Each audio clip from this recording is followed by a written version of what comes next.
Hello everyone, I have a bit of a summer cold, but we're going to power through. Today, back in War Thunder, we have another devblog, and this is for the Kawasaki Ki-32, the bomber, of 3 armies.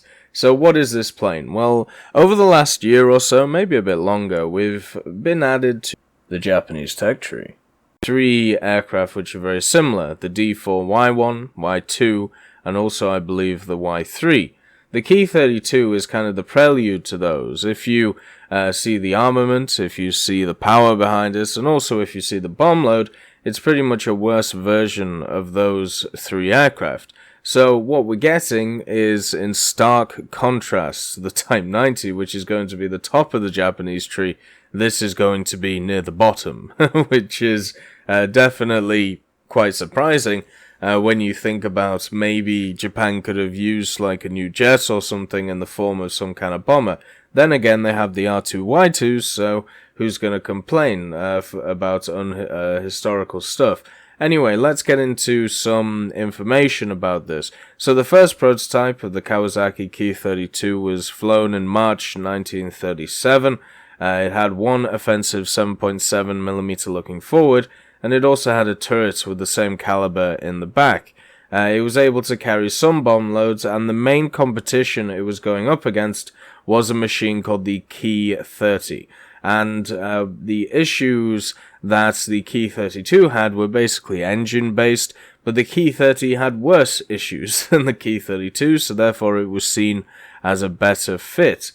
From there, they decided to make 846 of them and also give some to the army. Now, obviously, if you know anything about the Japanese forces, the machines or the aircraft changed name depending on who they were being used by.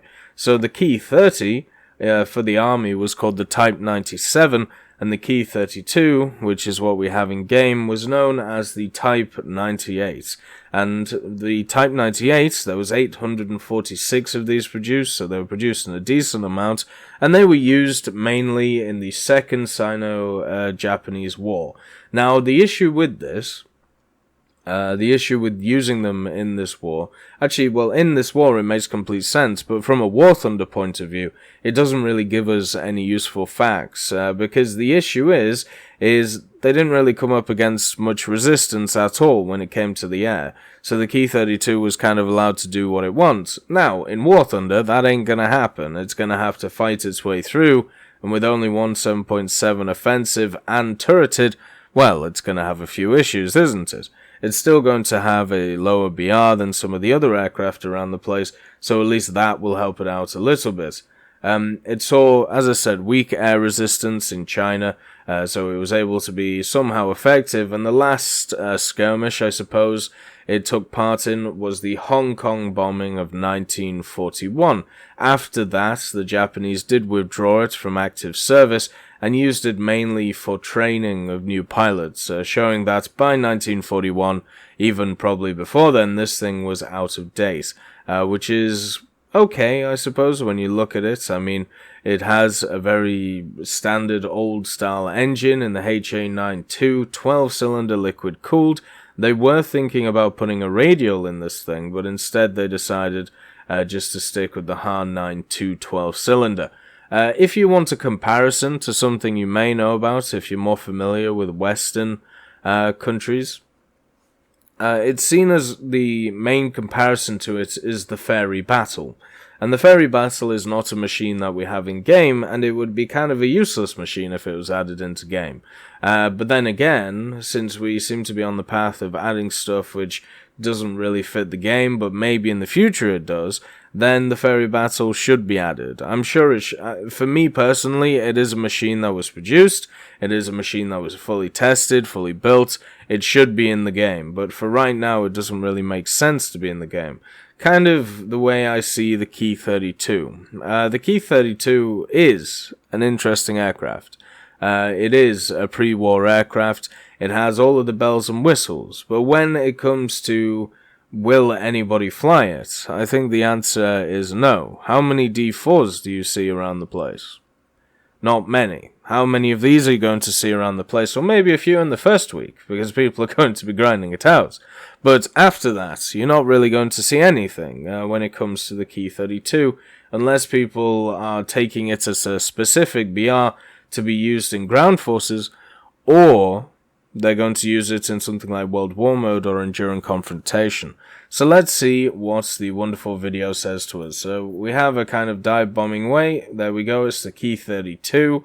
It has, as we said, a 7.7, and it looks like it has two 7.7. So it has the offensive one and it has the defensive one. Now this is the biggest issue I have with a lot of the early Japanese stuff. If you look at any of the bombers, I mean, you can look at the B5 since it has no armament, and then the 3 D4s, the armament is lacking. But in the Ki-32's favor, this thing may actually be okay, because since it is a very early war, even pre-war aircraft, we may see it at around 1.3, 1.7. So its offensive armament of 177 may be okay to be able to defend itself from the turret and also be offensive when going after other planes. As well, something to look at is the only thing which looks not very aerodynamic on this plane is its engine. Everything else looks very similar to the other rank 1 Japanese planes that we have, so maneuverability is going to be very high in this thing, which is always a little bit of fun. Does that mean energy retention will be an issue? Definitely, because there's something that Japanese rank 1s don't like doing. It's the fact that energy retention is just not their bag. So moving on, in short, an early bomber in the Japanese research tree, a superb aircraft for learning the basics, I suppose.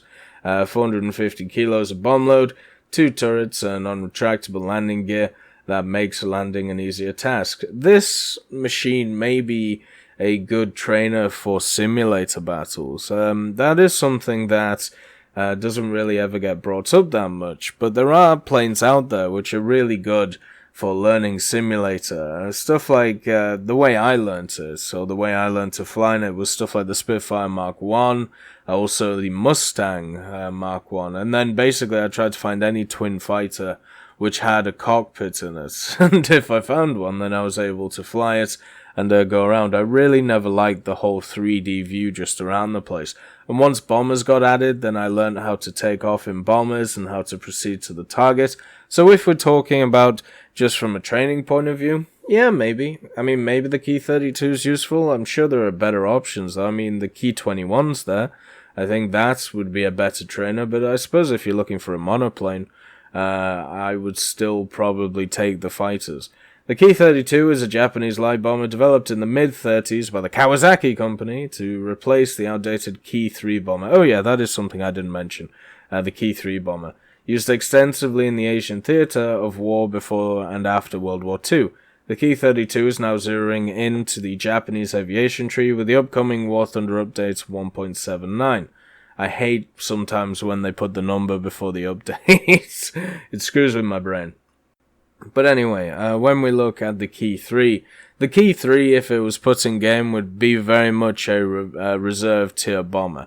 And I think that's fine. We don't really have reserve tier stuff when it comes to bombers. They're mainly just biplanes and fighters. Some are monoplanes, though. I think, personally, why not add it? It would be nice.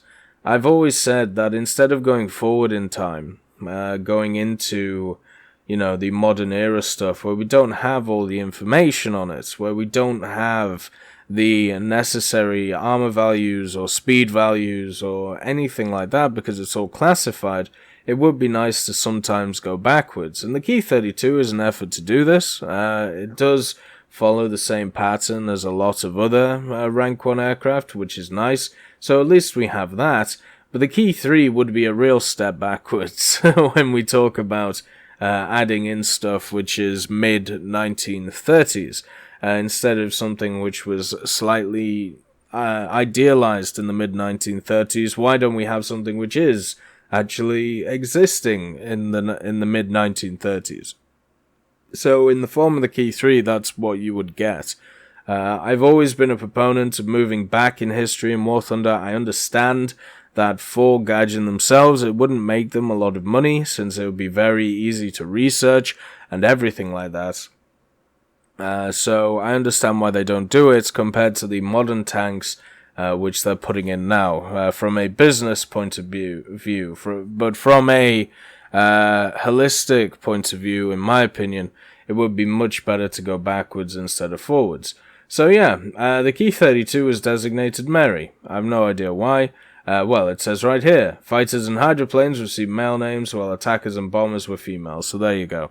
They decided to call him Mary. I have no idea why. Maybe one of the generals had a very ugly daughter who was named Mary and somebody wanted to play a joke.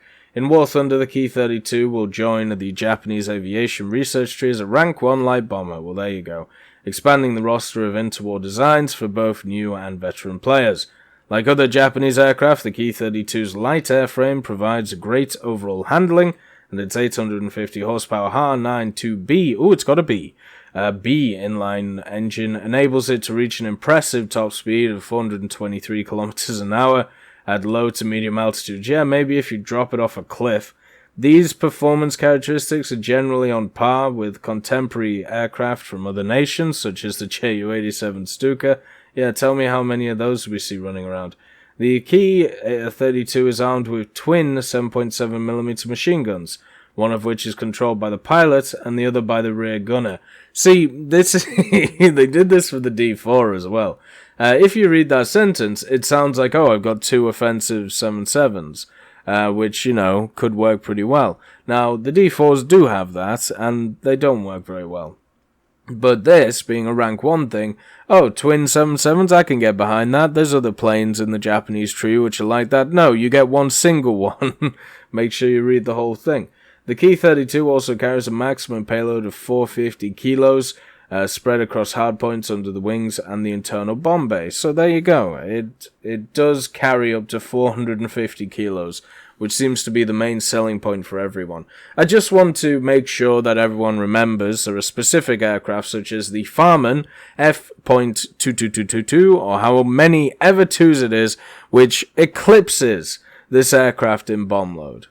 Absolutely eclipses it. Then there are other aircraft which are very similar. I'm sure the Ki-21 has much more of a bomb load. And yes, I'm talking about medium bombers here, but the reason is, let's talk about light bombers. So, I've talked about them in the past. In Air Realistic, they don't have a place. In Air Realistic, the meta is either a fighter or it's an attacker which has a very specific job, such as the AD-4, which is able to get a lot of kills incredibly quickly, or you're looking at something like an Su-6 being useful. But when it comes to the light bomber, please tell me one which is useful. Please tell me one which ever gets used to massive retention in Air Realistic.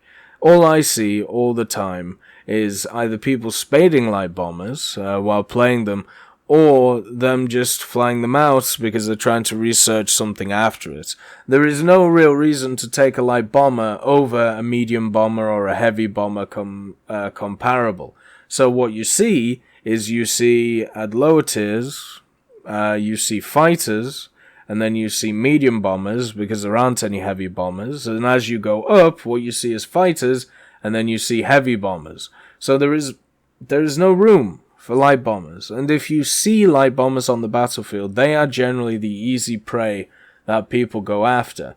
And it's just an unfortunate fact. I hope that with the enduring confrontation mode, something like the Ki-32 finds a place. I'm sure it will, and I'm sure it'll be kind of fun to fly. As it says, it should be an easy aircraft to fly. A lot of Japanese rank 1 is incredibly easy to fly for the new player.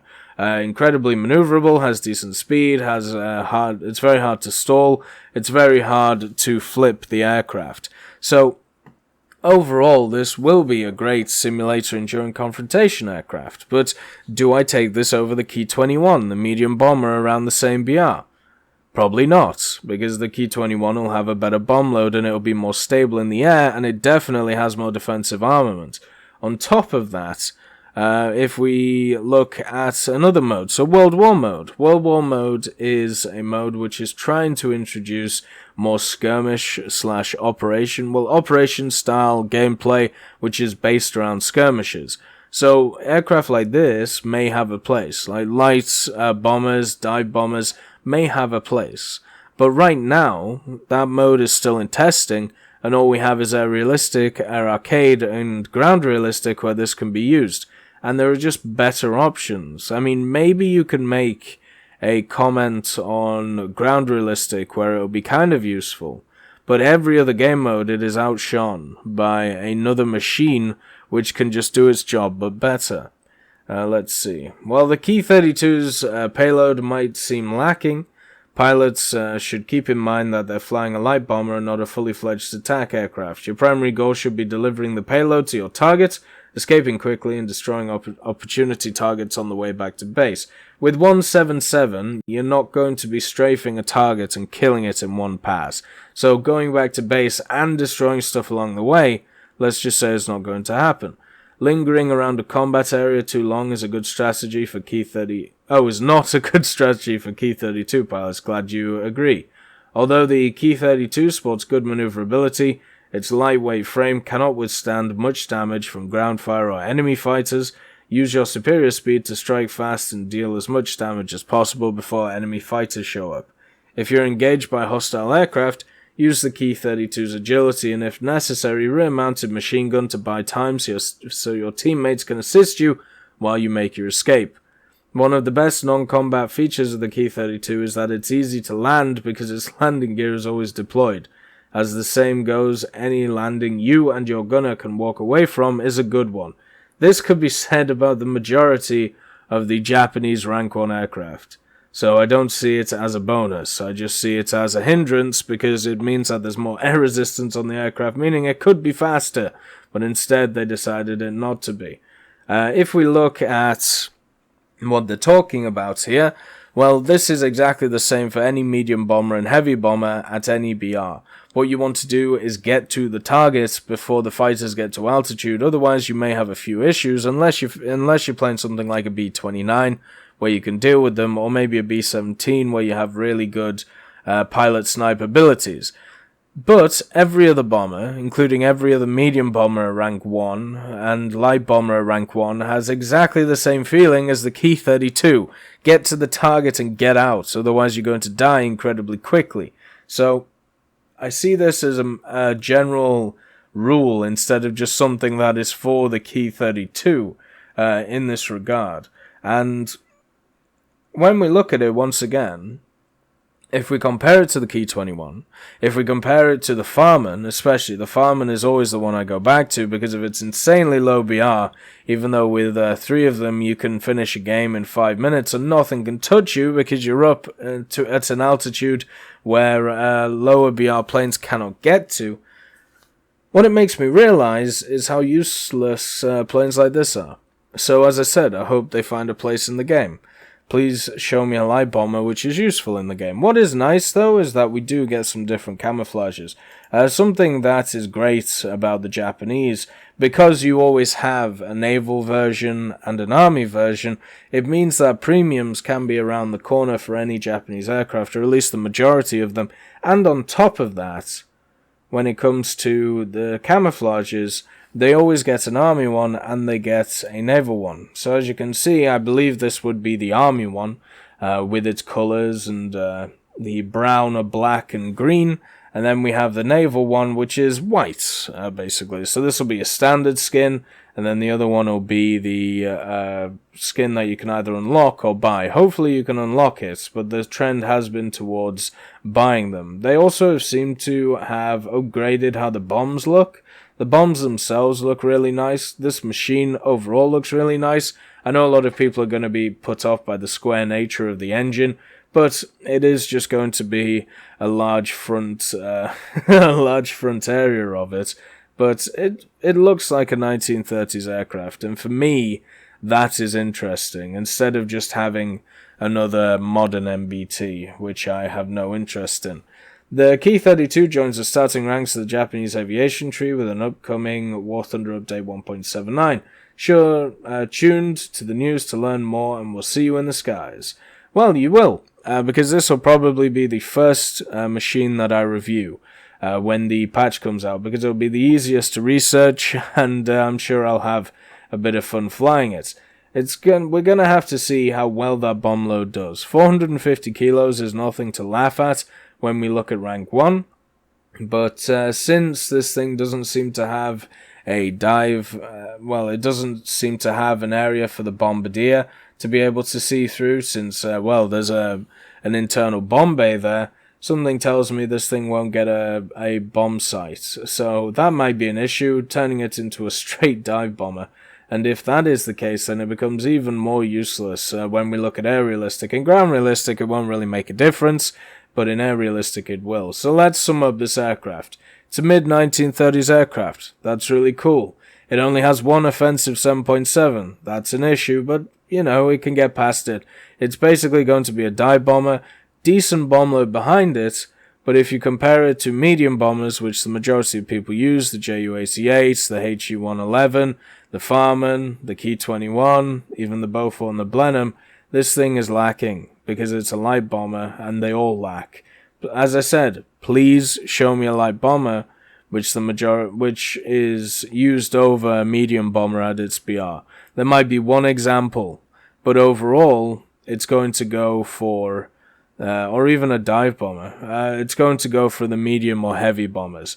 Anyway, I hope you all have a wonderful day, and I'll see you next time.